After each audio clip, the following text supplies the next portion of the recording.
The WNBA season has officially reached its halfway mark, and I feel that this is a good time, before I lose all of your attention, to tell you that I've made some books.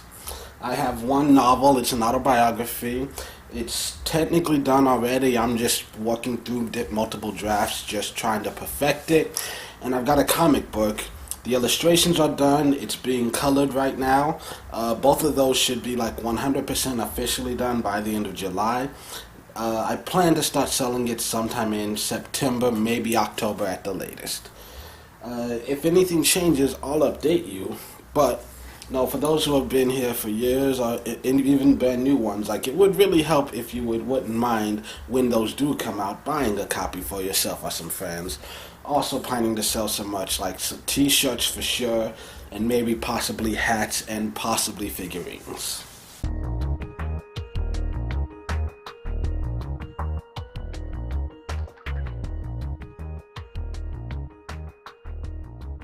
Greetings and welcome to the Fan Perspective. I'm your host, Nathan Nile, and this is WNBA Weekly, the show where every Monday I stand in front of this camera and I talk about things that have happened recently in the association and things that are happening in the upcoming week. There has been so much going on this week, I don't want to get into too many details, so here are some of the highlights. You've got records being broken, Diana Taurasi becoming the all-time leader in made field goals, Rebekkah Brunson becoming the all-time leader in rebounds, and you've got Sue Bird passing her former teammate Lauren Jackson for the all-time leader in franchise history for the Seattle Storm. You got a few injury updates. Unfortunately, Sancho Little and Jameer Faulkner both out for the season with torn ACLs. And with both of them, it's a bad situation because with Sancho, she's an older player, and we all know your body doesn't work as well when you get up in age. The younger you are, the faster you heal. So it's hard to believe she'll ever really get back to 100% from this point in her career. Because it usually takes like a year to recoup from ACLs anyways. Like, I wish her the best. I hope that this isn't the end of her career, but it looks bad. It's a bad situation to be in. And then you look at Jameer Faulkner, who this is the second year in a row that this has happened. Now she's torn an ACL in each of her legs and missed 2 years in a row. She finishes the season on injured reserve. I mean, that's just rough, and it's got to be difficult not only to come back from it physically but mentally. Last week I said that if the Chicago Sky get into the playoffs, Courtney Vandersloot has to be named MVP. I still kind of stand by that, because if Chicago wants any chance of getting into the postseason, Courtney Vandersloot has to lead them there. However, I'm changing my vote to A'ja Wilson, because she's just amazing. She had her second 30-10 game of the year, and right now it looks like the Vegas, they've still got a long climb, but it does not look impossible. At the start of the year, I would have said it was impossible, that they had no chance of postseason at all.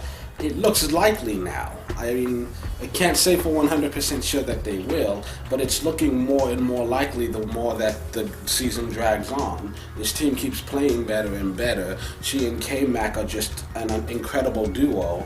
They combined for 60 points in their last game. And right now, A'ja Wilson, I feel like she deserves Rookie of the Year, of course. There's no competition. But MVP consideration, I think she deserves as well. She took over this team from day one and has just been in control. Seems like a double-double almost every other night. Not only the leading scorer among rookies, but one of the top scorers in the league, period, amongst all players. The thing that scares me about A'ja Wilson is that she's a rookie. She's playing like this as a rookie. What's she going to do in 5 years when she actually starts figuring shit out? I'm starting to wonder if her parents actually gave birth to her, or if they're secretly scientists who genetically created her in a test tube. They took the DNA of Maya Moore and Elena Delle Donne and Candace Parker and Diana Taurasi, and they just mixed all of that shit together in a tube, and they grew her in a laboratory and just groomed her from birth to play basketball. It's starting to feel like that. So after a very long and eventful week, here are your current standings.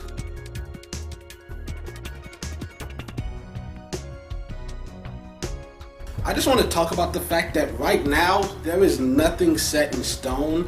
There could still be so much shuffling going on right now in this league. Because right now you've got Seattle, they've taken sole possession of first place by 1 game. And then the Mercury, they're only a game and a half ahead of the Mystics. And then the Sparks, they're only a game behind the Mystics. And the Lynx are only half a game behind the Sparks. You got the Wings half a game behind the Lynx. You got the Sun half a game behind the Wings. You got the Dream half a game behind the Sun. The Aces are 2 games out of the playoffs, and the Sky are half a game behind them. Nothing is set in stone right now. The Mercury, they could have a 3-game losing streak and they would fall to 6th place. Teams that are in 6th, 7th, and 8th place right now, the Dream, the Sun, the Wings, a 3-game winning streak could put them in 4th place. A 3-game losing streak could knock them out of the playoffs potentially. Basically, the point I'm trying to make here is right now shit is getting real. Nobody has really separated themselves from the pack. Like I said, the Storm, they're only 1 game ahead of the Mercury. And they've still got a head-to-head with them coming up soon. So if they lose that, Mercury are in first place with the tiebreaker going down the stretch run. So if you thought the season was good so far, it's about to go up a whole nother level. Because teams are really starting to hit their stride, and we're getting into the thick of things where you kind of have to make your move now. Like I said, no one has separated themselves at the top, so anyone, even the number 1 Storm, they could still technically be knocked out of the playoffs. Does not seem likely, but possible. So with that in mind, we move on to the games that are being played this week. As always, I will tell you which ones are being broadcast nationally. For the rest, check your local listings, or you can watch every single game on WNBA League Pass. And do not forget that every time I give you is Eastern Standard Time, so be sure to adjust for your time zone. I mentioned this earlier, every single team has 2 or 3 games this week. The Storm are the only team that get to play every single game at home this week. The Mercury, they play 3 games, all of them on the road. And I'm wondering, what the schedule makers were thinking when they put the Mercury schedule together. Because they've already played more road games than anyone else. And they've got 3 more road games this week. And I feel like the entire final month of the season is pretty much just going to be home games for them, isn't it?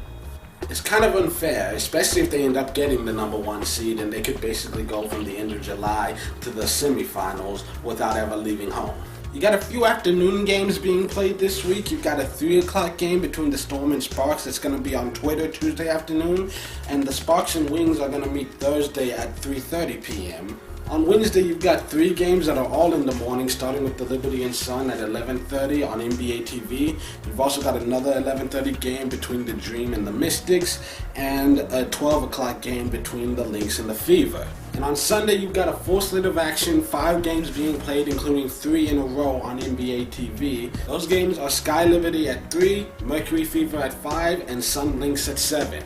And we're kind of reaching the climax right here. This season is just about to hit a fever pitch. I feel like unless the Liberty are playing the Fever, then every single game is worth paying attention to, because there's so many things on the line right now. Everyone's fighting for the playoffs. And even when people start clinching those playoff berths, it might not be until the final week of the season that we actually know for sure who the number 1 seed will be.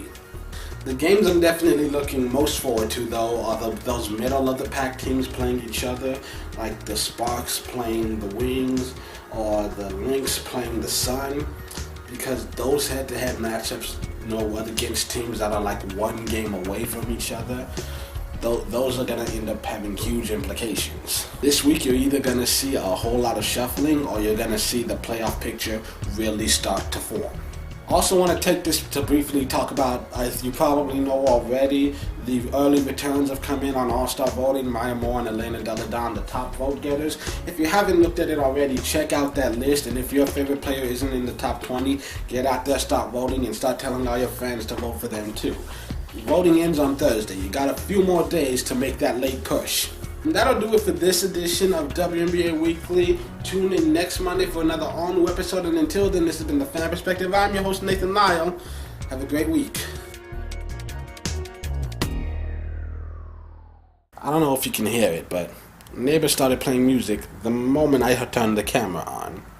It's been going in and out. It was steadily rising for a few minutes, but then I got like 20 minutes of silence, and I just hurried to rush to the video, which was hard to do because there were people outside the door yelling. There were helicopters, motorcycles, and trains going by outside because, of course.